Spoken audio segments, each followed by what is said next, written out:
नमस्कार, बहुत स्वागत है आप सभी का। मैं हूं आपके साथ नैना यादव, लेकर हाजिर हूं हमारा खास शो इंडिया बोल रहा है। दुनिया को शांति की राह चाहिए, लेकिन अगर शांति हो जाए तो विश्व के कुछ नेता आखिर क्या करेंगे? आखिरकार वो धमकी किसको देंगे? कहते हैं कि कुछ लोगों को जंग और धमकी ही एक तरह से रास आती है, और उनमें से एक है इजरायली पीएम बेंजामिन नेतन्याहू। वो नेतन्याहू जो इजरायल को बार बार जंग में झोंकते रहे हैं और इजरायलियों को परेशानी में डालते रहे हैं। पिछले कई सालों का बजट नेतन्याहू सिर्फ और सिर्फ जंग के लिए इस्तेमाल करते हैं, जंग में फूंक चुके हैं, और यही बात इजरायलियों को अब कहीं ना कहीं खटक रही है। 2023 से इजरायल को जंग में नेतन्याहू कंटिन्यूअसली झोंके हुए हैं, लेकिन उससे हासिल आखिर हुआ क्या? हर दिन लोगों को डर के साए में रहना पड़ रहा है। लोगों को डर की वजह से बंकर में रहने को मजबूर होना पड़ता है, और इसी कारण इजरायली सरकार और नेतन्याहू पर लोगों को अब भरोसा रहा ही नहीं। हाल ही में एक सर्वे आया जिसमें बात सामने आई कि ज्यादातर इजरायलियों को नेतन्याहू सरकार पर भरोसा ही नहीं है। 52% लोगों ने इस बात को स्वीकार किया कि मिडिल ईस्ट की जंग में इजरायल की हार हुई है और ईरान इसमें विजेता बन गया है। इजरायलियों को यह कहा जाए कि उनका दिमाग तब और ज्यादा खराब हो गया जब अमेरिका ने इजरायल को इस्तेमाल किया और फिर फेंक दिया सीधे सीधे कूड़े में। यहां तक कि इजरायल को पीस डील में अमेरिका ने शामिल तक नहीं किया, और इजरायल के किसी मुद्दे पर पीस डील में कहीं से कहीं तक इजरायल मौजूद ही नहीं है, और ऊपर से इजरायल को लेबनान में सीजफायर करने के लिए दबाव बनाया जा रहा है। तो क्या इस जंग में इजरायल साइडलाइन हो गया है? क्या इजरायल अमेरिका का एक असेट बनकर रह गया है? क्या अमेरिका के कारण नेतन्याहू खतरे में पड़ गए हैं? आगे इजरायल का आखिर होगा क्या, बताएंगे आपको इसका हर एक हिस्सा। देखिए, ऐसा लग रहा है इन दिनों कि इजरायल के लिए ये थोड़ा बुरा दौर चल रहा है। कभी अमेरिका साथ छोड़ देता है, कभी अपने ही नेतन्याहू पर प्रहार करने लग जाते हैं। और अब जो ताज़ा मामला सामने आया नेतन्याहू को लेकर और इजरायल को लेकर, एक सर्वे हुआ और इस सर्वे में ये बात सामने आई कि इजरायल जंग में हार चुका है। जी हाँ, एक सर्वे में ये कहा गया कि ये जो जंग रही उसमें इजरायल की बुरी तरह से हार हुई है, और इस जंग में विजेता बना है ईरान। समझौते के बीच में ये सर्वे बहुत मायने रखता है। अब खबर है कि जो सर्वे आया उसमें 92% लोग इजरायल के ये मान रहे हैं कि इजरायल को जंग में करारी हार हुई, और इस हार का कारण इजरायली सरकार रही है। समझिएगा, और ये किसी बाहर की सर्वे का नहीं है जो पूरा आंकड़ा हम आपको बता रहे हैं। ये इजरायल की जनता एक तरह से मानती है। इजरायल की रणनीति खराब रही, इस वजह से इजरायल ये जंग हार गया, और इसी कारण इजरायल की दुनिया भर में बेइज्जती हुई, ये दावा किया जा रहा है। इजरायल में एक ताजा सर्वे हुआ, और इस सर्वे के अनुसार अधिकांश लोगों का यह मानना है कि ईरान के साथ में जो युद्ध हुआ उसके बाद अमेरिका के साथ में जो समझौता ईरान ने किया, सबसे ज्यादा फायदा तेहरान यानी कि ईरान को हुआ है। इस सर्वे में शामिल 92.1% लोगों ने कहा है कि इस पूरे घटनाक्रम का विजेता ईरान बनकर उभरा है।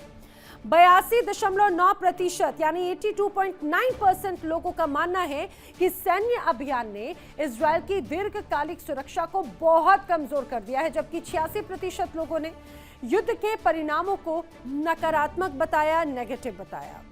सर्वे में यह भी सामने आया है कि 72.5% लोग प्रधानमंत्री बेंजामिन नेतन्याहू के उस दावे पर भरोसा करते ही नहीं जिसमें उन्होंने कहा था कि इजरायल ने महत्वपूर्ण रणनीतिक उपलब्धियां हासिल की और एक बड़े खतरे को समाप्त कर दिया। इसके अलावा 87.8% इजरायलियों का मानना है कि देश अपने टारगेट को हासिल करने में विफल रहा है, या सिर्फ कुछ उद्देश्यों को ही एक तरह से पूरा कर पाया है।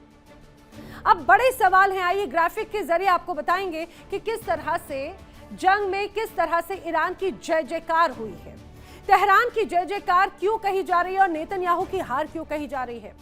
इजरायल का यह ताजा सर्वे बताता है कि 52% लोग ईरान को विजेता मान रहे हैं। अमेरिका और ईरान समझौते का फायदा तेहरान को मिलने की राय एक तरह से लोगों की तरफ से की जा रही है।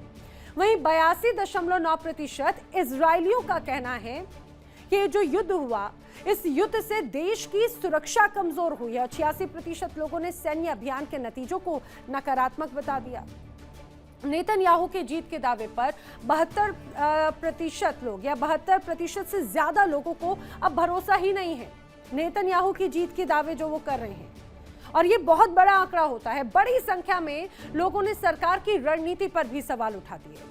वहीं 87.8% लोगों के अनुसार इजराइल अपने लक्ष्य हासिल कर ही नहीं पाया।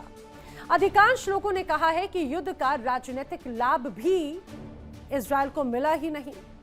ये जो सर्वे हुआ, इस सर्वे ने सरकार और जनता की सोच के बीच में एक बड़ा अंतर जरूर दिखा दिया है। यानी ये जो सर्वे सामने आया वो ये क्लियर कट बताता है कि इजराइल अपना टारगेट अचीव कर ही नहीं पाया है और जंग में आक्रामक रुख जो दिखाने की कोशिश की जा रही थी वो अपना ही नहीं पाया। और इजराइल को जिस तरह से ईरान को मारना चाहिए था, इजराइल वो कर नहीं पाया। इसके अलावा इजराइल ईरानी मिसाइलों को भी रोकने में कारगर नहीं रहा।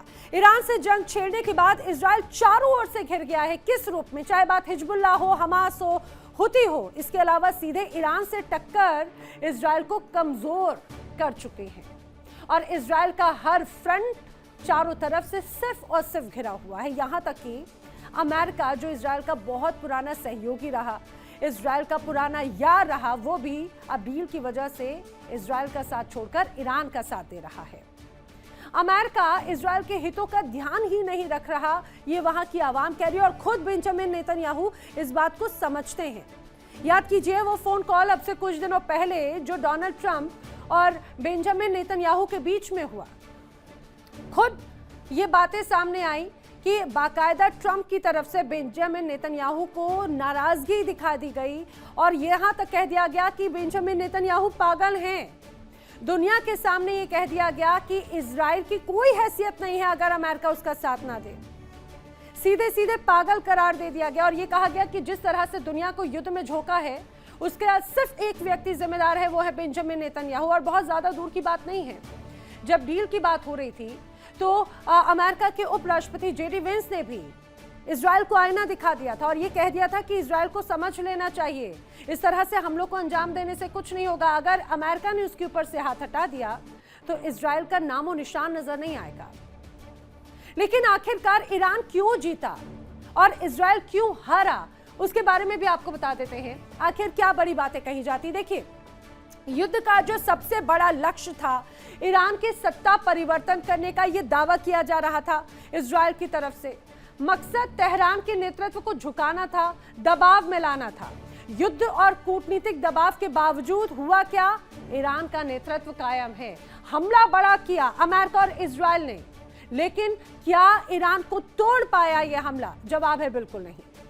परमाणु कार्यक्रम की बात सुन लीजिए। इजराइल की बड़ी इच्छा थी कि परमाणु कार्यक्रम खत्म कर दिया जाएगा ईरान का। अमेरिकी आकलनों के अनुसार कार्यक्रम को नुकसान जरूर पहुंचाया गया। जंग में ईरान का परमाणु ढांचा पूरी तरह से नष्ट हुआ ही नहीं। अब हालात तो यह है कि युद्ध के बाद हुई जो परमाणु गतिविधियां हैं उस पर बहस अभी भी जारी है, क्योंकि ईरान कह रहे हैं कि हमें नुकसान हुआ लेकिन खत्म नहीं। अब जवाबी हमलों में क्या ये सफलता मिली? ईरान ने सीधे सीधे इजराइल पर मिसाइल हमले कर दिए, सीधे सीधे ड्रोन अटैक कर दिए। पहली बार इजराइल को बहुत बड़े पैमाने पर जवाबी कार्रवाई झेलनी पड़ी। ईरान ने अपनी जवाबी क्षमता का प्रदर्शन भी बखूबी किया। इजराइल पर सुरक्षा का दबाव भी साफ तौर से नजर आता है। कई दिनों तक नागरिक सुरक्षा अलर्ट जारी रही और अभी भी वही तस्वीर नजर आती है। बंकर, एयर डिफेंस सिस्टम पर भारी दबाव है इजराइल के। अब लोगों को लगातार खतरे की स्थिति का सामना करना पड़ता है। बताया जा रहा है तेल अवीव समेत चारों तरफ सायरनों की गूंज सुनाई देती है। लोगों को अलर्ट मोड पे रखा जाता है कि कहीं इजराइल पर ईरान हमले ना कर दे। युद्ध जल्दी रोकना पड़ा है इजराइल को। युद्ध में अमेरिका को सीजफायर करना पड़ गया। इजराइल निर्णायक सैन्य जीत हासिल नहीं कर सका। ये तमाम दबाव एक तरह से इजराइल पर बने। इतना ही नहीं, ईरान की अगर क्षमता की अगर बात करें तो वो क्षमता जिसे तोड़ना चाहता था इजराइल, वो भी यथावत है। शीर्ष कमांडर्स ठिकानों पर हमले जरूर किए गए, लेकिन इसके बावजूद सैन्य ढांचा पूरी तरह से ध्वस्त नहीं हुआ। ईरान की प्रतिरोध क्षमता बरकरार दिखाई दी। अमेरिका की मदद जरूरी हुई। इजरायल को अमेरिका के प्रत्यक्ष सैन्य सहायता लेनी पड़ गई। कई विश्लेषकों ने इसे रणनीतिक निर्भरता बता दिया। और समझिए, अकेले सभी लक्ष्य हासिल करना एक तरह से मुश्किल साबित हुआ है। अब सबसे महत्वपूर्ण बात यह कि इजरायल चाहता था कि अगर अमेरिका का साथ मिल गया, मिडिल ईस्ट में बादशाहत कायम करेंगे, ईरान को अलग थलग कर देंगे। लेकिन युद्ध के बाद भी कूटनीतिक संपर्क जारी है। कई क्षेत्रीय देशों ने अब तेहरान से संवाद बनाए हैं। ईरान को अंतर्राष्ट्रीय अलगाव का सामना करना ही नहीं पड़ा, बल्कि इजरायल पर उंगलियां उठ गई। इजरायल पर उंगलियां तो छोड़िए, अब इजरायल के भीतर ही सवाल खड़े होने लग गए हैं। युद्ध के परिणामों पर घरेलू स्तर पर बहस बहुत तेज हो गई। कई सर्वेक्षणों में जनता ने असंतोष जता दिया। नेतृत्व और रणनीति पर भी सवाल खड़े होने लग गए। मूल विवाद खत्म ही नहीं हुआ है और युद्ध के बाद भी दोनों देशों का टकराव बना हुआ है। विरोधी की क्षमता पूरी तरह से समाप्त नहीं की जा सकी। कई रणनीतिक विशेषज्ञ इसे अधूरी सफलता मानते हैं और यही वजह है कि वहां की जो आवाम है इजरायल की, वो अपने नेता को हारा हुआ नेता मानने लगे हैं। किससे हारा हुआ? ईरान से, जिसे जानी दुश्मन मानते थे। उधर लेबनान में इजरायल फायर है और इस कारण डील अब एक तरह से फंसी हुई है। अमेरिका का जो रिश्ता है वो इजरायल से खराब हो चुका है और ये कौन कर चुका है? Benjamin Netanyahu.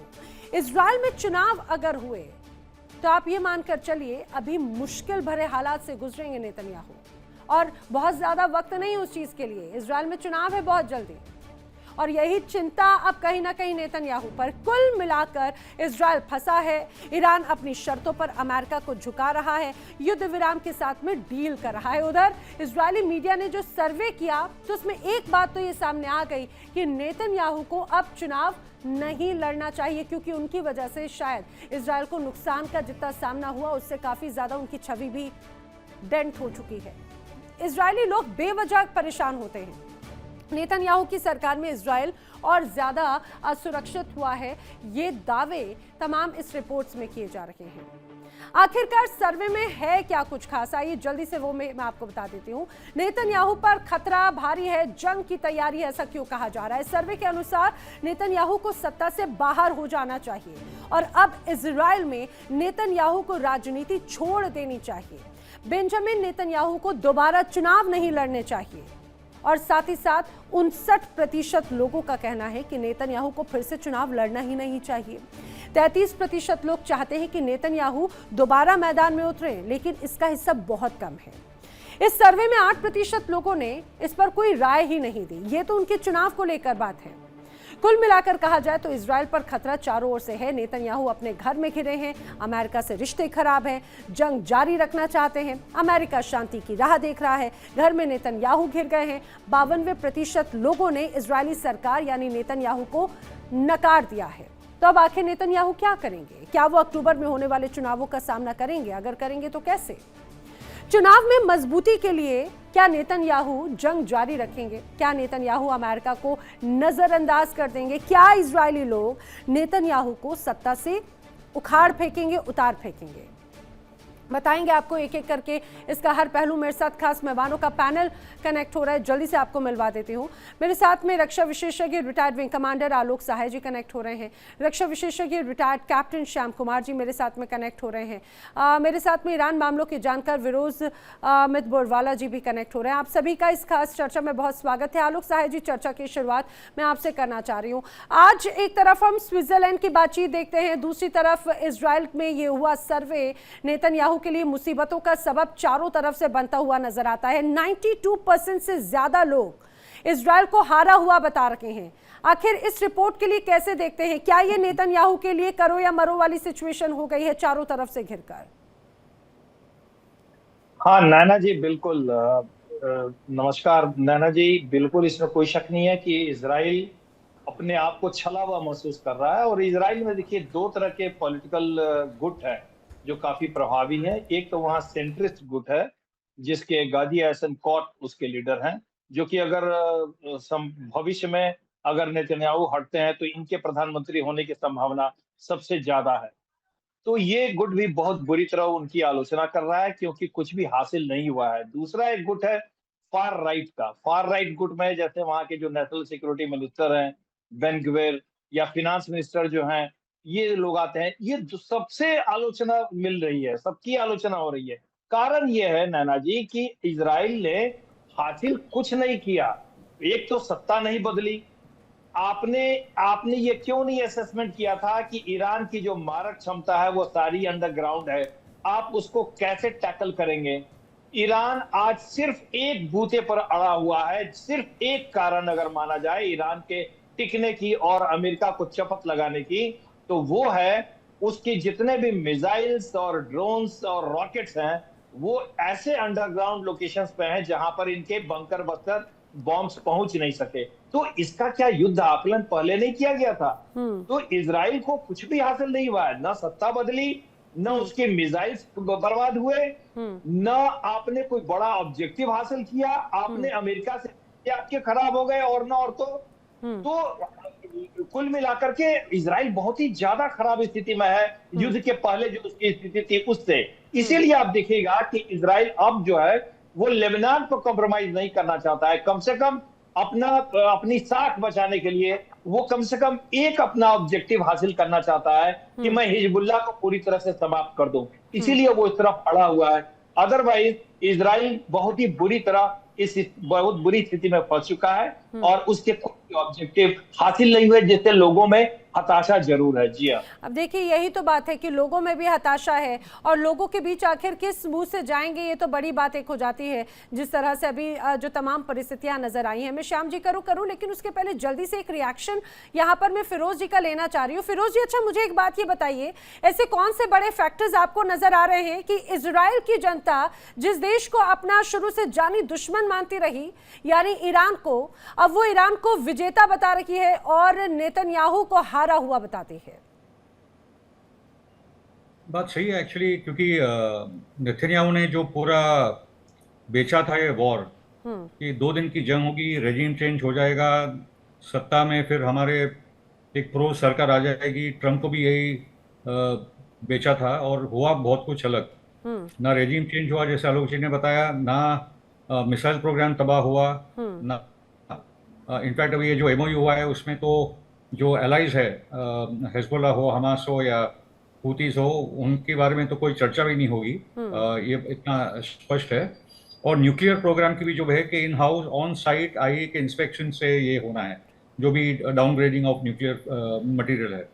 तो नेतन्याहू तो हर एक ऑब्जेक्टिव पे हार चुका है। और मैं ये लगातार बोलता रहा कि जितनी कट्टर यहूदी सरकार आएगी इजराइल में, उससे इजराइल को नुकसान होगा। जितना कट्टर स्मोत्रिच, बेनवीर और ये जो नेतन्याहू की सरकार है, लिकुड की सरकार है, उससे आज आप अगर प्यू के पोल पूरे दुनिया भर में देखेंगे तो 75 to 80% लोग वेस्टर्न वर्ल्ड की मैं बात कर रहा हूँ जो आज नेतन्याहू और पूरे के पूरे इजराइल से नफरत।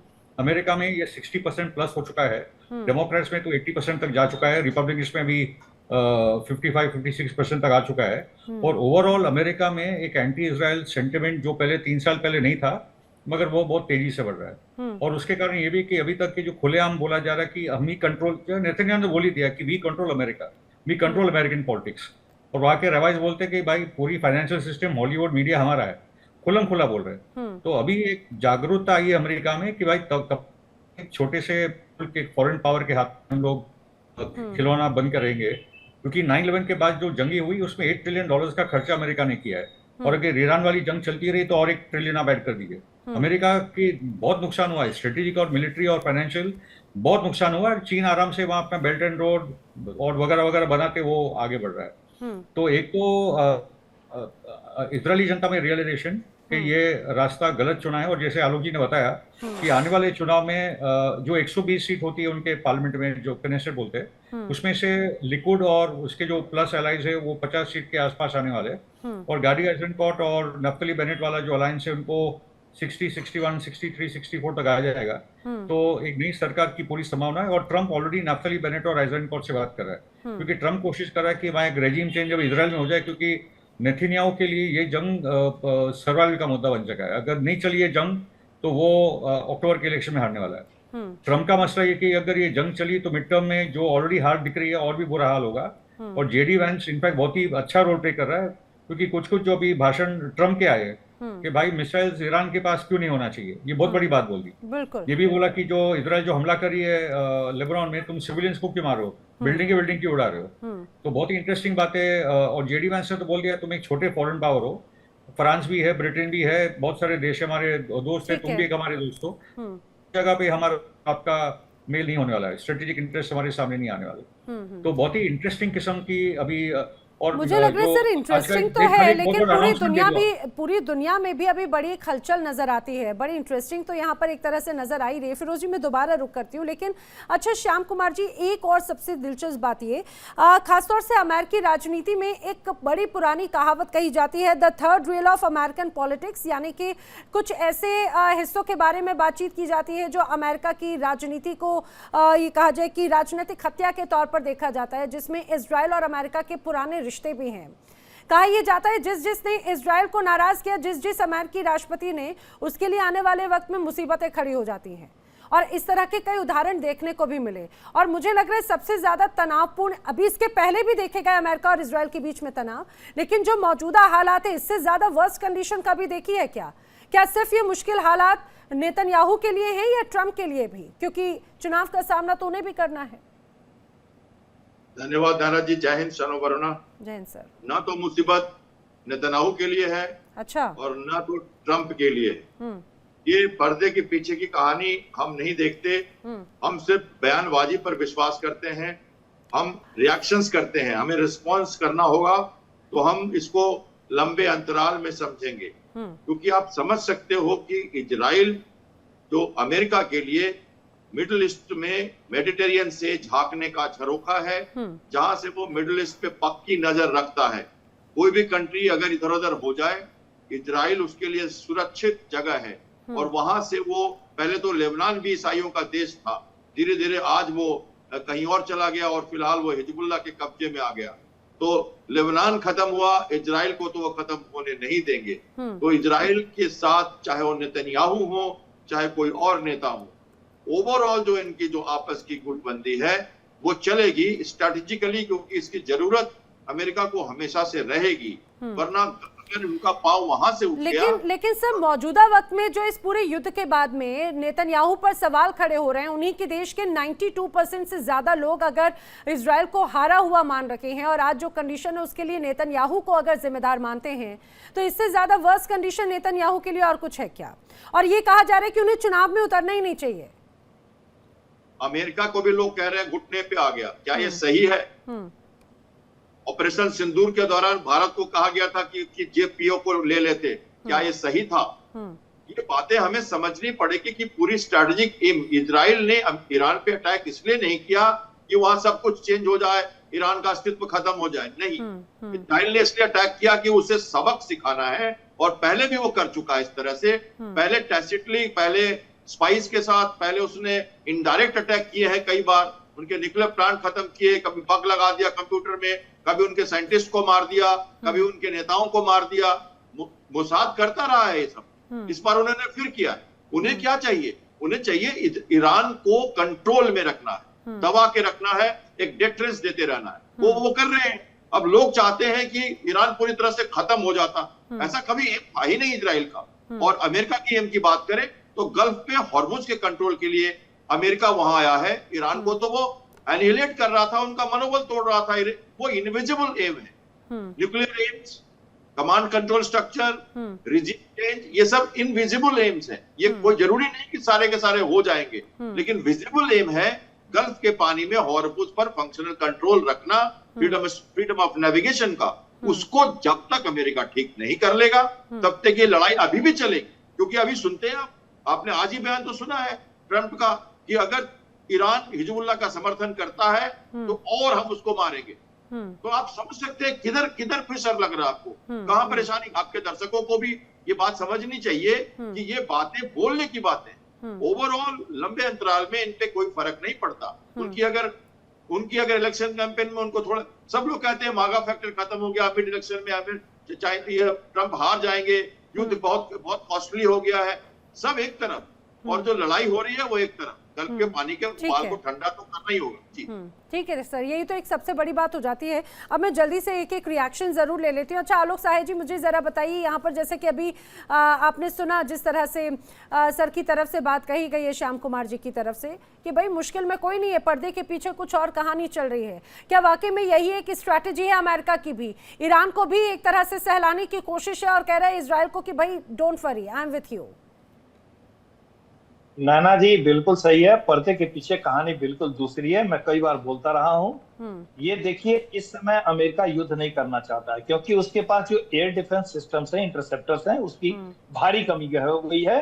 और जो मिडिल ईस्ट पर इजराइल का जब मिसाइल्स और ड्रोन गिरेंगे, उसको वो रोक पाने में अभी अक्षम होगा, अभी रोक नहीं पाएगा। इसलिए वो टाइम बाई कर रहा है। आप देखिएगा कि ये 60 दिनों की बातचीत चलेगी, 60 दिन के बाद फिर हम डिसाइड करेंगे। ये खींच करके इसको 4-5 महीने तक ले जाएंगे, हो सकता है ये नवंबर तक ले जाएं। लेकिन अमेरिका की मंशा अंदर ही अंदर अमेरिका भी बहुत अच्छी तरह जानता है कि अगर हम ईरान को ऐसे छोड़ देंगे तो ईरान एक ऐसा सुपर पावर बनकर उस क्षेत्र में आ जाएगा जिससे मिडिल ईस्ट की पूरी बैलेंस उसका वहां पर खत्म हो जाएगा।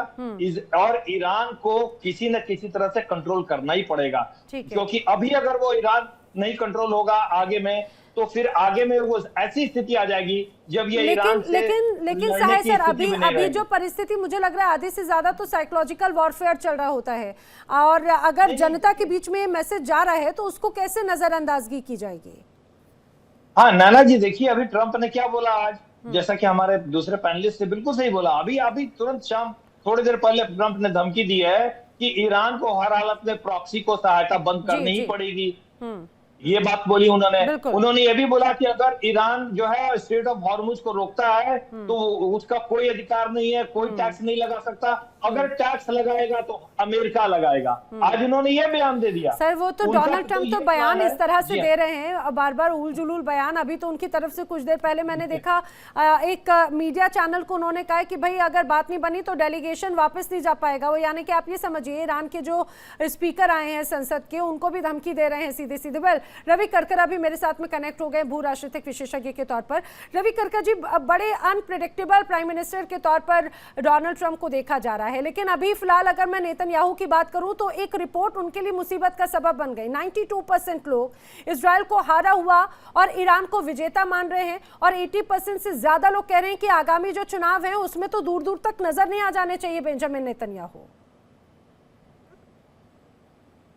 देखिए बिल्कुल, एक तो सारे पैनल मेंबर्स को मेरा प्रणाम। और नाना जी बिल्कुल आपने बिल्कुल सही बोला है कि ये तो मैं कितने टाइम से बोल रहा हूँ कि नेतन्याहू की खुद की पॉपुलैरिटी बहुत ज़्यादा डिप कर चुकी है, क्योंकि वो जितनी भी कोशिश कर रहे हैं, चाहे उनके पास करप्शन के एलिगेशंस हैं, चाहे उनके डिस्ट्रप्शंस के एलिगेशंस हैं, स्टॉलिंग के एलिगेशंस हैं, और कि बहुत ज़्यादा आपको समझना पड़ेगा इसराइल की जो इकोनॉमी है वो बहुत बुरी हालत में है। तो ये बिल्कुल सही है कि वो पूरी कोशिश कर रहे हैं, और उनको पता है कि जैसे ही इलेक्शंस होंगे, क्योंकि अगर वॉर की सिचुएशन में वो रहे तो वो इलेक्शंस को डिले करेंगे। जैसे ही इलेक्शन होंगे वो ना सिर्फ बहुत बुरी तरह हारेंगे, पर वो अगर एलिगेशंस जो हैं करप्शन के अगर वो सही आते हैं तो वो जेल भी जाएंगे। तो ये एक सिनारियो है। जितना आपने दूसरा जो पूछा है ट्रंप साहब के बारे में, ट्रंप का यही है कि उसको दिखाना है अमेरिकन पब्लिक को कि देखो मैंने कितनी कोशिश की है, मैं पूरी कोशिश में लगा हुआ हूँ पीस अकॉर्ड जो है उसको लाने के लिए, क्योंकि वो लगा रहेगा। और अगर वो ब्लेम जो अगर वो ईरान को शिफ्ट करेगा तो वो उसके लिए फायदा होगा। पर मुझे ये भी पता है कि देखिए अमेरिकन जो हमारी जो यहाँ पे इकोनॉमी जो है वो काफी बुरी तरीके से इम्पैक्टेड है, ये रियलिटी है। और ये सबका एक प्रेडिक्शन है, जितने भी हमारे इकोनॉमिक और इन्वेस्टमेंट के सारे लोग हैं कह रहे हैं कि कभी भी जो है ये हमारा बेयर मार्केट की तरफ जा सकता है और जाएगा। ये भी सबको पता है कि दिसंबर के आसपास काफी ज्यादा इश्यूज होंगे, स्पेशली मिड टर्म के बाद।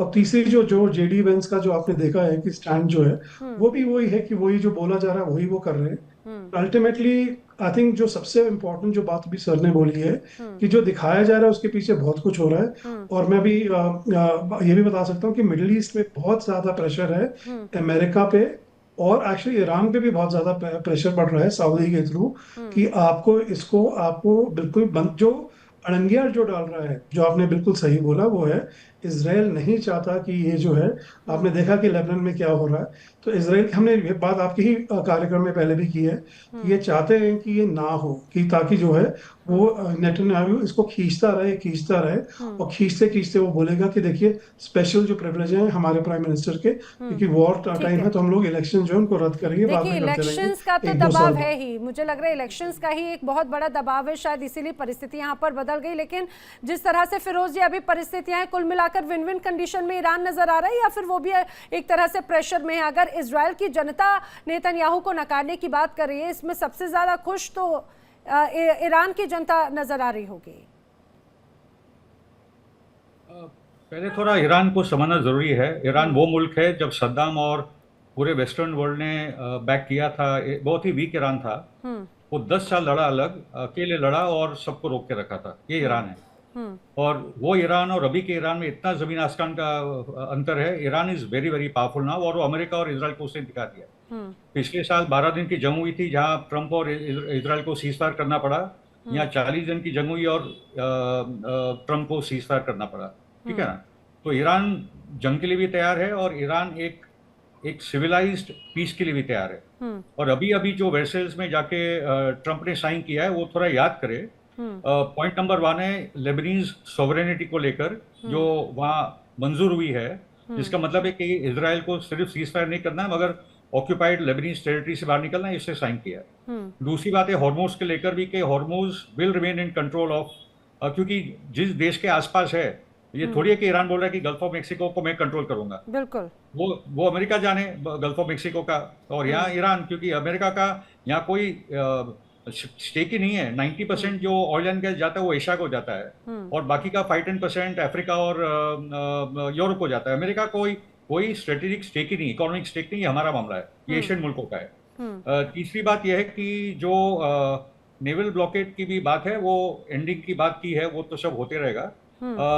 But I think point number 7 is very important, जो न्यूक्लियर इंस्पेक्शन की बात है, और जो यूरेनियम की जो बात है, वो on site with in Iran होगा। ईरान के बाहर कुछ जाने वाला नहीं, एग्रीमेंट में आ चुका है। ठीक है सर, ठीक और है मिसाइल और रेजिस्टेंस के बारे में खाली इतना ही बोल दो, क्योंकि अभी जो ट्रम्प का बयान आया कि हिजबुल्लाह वगैरह वगैरह, अरे भाई तुम साइन किए 2 दिन पहले कि the issue of the missiles and the resistance will not be discussed. Trump ने तो ईरान के मिसाइल्स को भी जस्टिफाई किया है। हाँ, एग्जैक्टली। और यही ट्रंप है जो हर दूसरे दिन, मतलब जिस चीज को लेकर जो जंग की शुरुआत पहले की गई थी, अगर उसी पर ही सवाल खड़े होने लग जाए तो बड़ी बात है। अच्छा, मैं जल्दी से श्याम जी से एक लास्ट रिएक्शन लेना चाह रही हूँ। सर जल्दी से एक शॉर्ट में मुझे बताइएगा, जो डेंट किया गया है, क्या उस डेंट की भरपाई या डैमेज कंट्रोल का कोई अभी ऑप्शन नजर आ रहा है आपको इजराइल के लिए, या अमेरिका के पास में ऐसा कोई ऑइंटमेंट, कोई मरहम है क्या जो इस दर्द को दूर कर दे?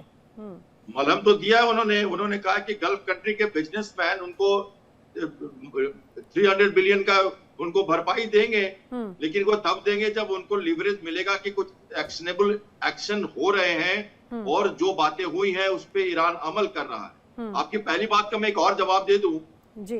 देखिए, इजराइल बड़े हिसाब से काम कर रहे हैं वहां के लोग। वो कह रहे हैं यार ईरान को और मारो, वरना हम तुमसे खुश नहीं है।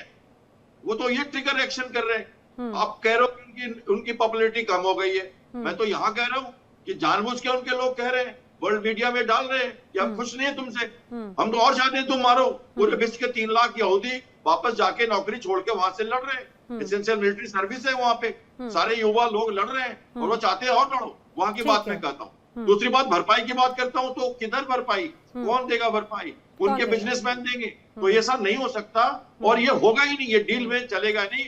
हर सूत्री कार्यक्रम में 14 में कहीं न कहीं लूप होल है, कहीं न कहीं परेशानियां हैं, और विजिबिलिटी नहीं है। सर लेकिन इन लूप होल का बात ये जो लूप होल है, लेकिन ऐसा भी नहीं है कि ईरान के हाथ खाली है। ईरान को भी बहुत अच्छे से पता है, ईरान ने भी उस तोते की मुंडी को पकड़ कर रखा, उसे पता है कि किस तरह से कंट्रोल करना है। ठीक है, हर चीज को अपने फेवर में कर पाए या नहीं कर पाए, लेकिन काफी हद तक अपने आप को सेव करने की कोशिश में तो जरूर है। आप सभी मेरे साथ इस चर्चा में शामिल हुए, आप सभी का बहुत शुक्रिया। वक्त इतना ही था, फिलहाल यहाँ पर रुक रही हूँ बहुत छोटे से ब्रेक के लिए। देश दुनिया की तमाम खबरें इंडिया डेली 24/7 पर आगे भी जारी हैं। आप हमें लाइव देख सकते हैं इन सभी प्लेटफॉर्म्स पर। देखिए इंडिया डेली 24/7 अब आपकी स्मार्ट टीवी पर। इंडिया डेली मौजूद है सभी डिजिटल प्लेटफॉर्म पर लाइव और लगातार। इंडिया डेली 24/7 हर दिन राष्ट्र को समर्पित।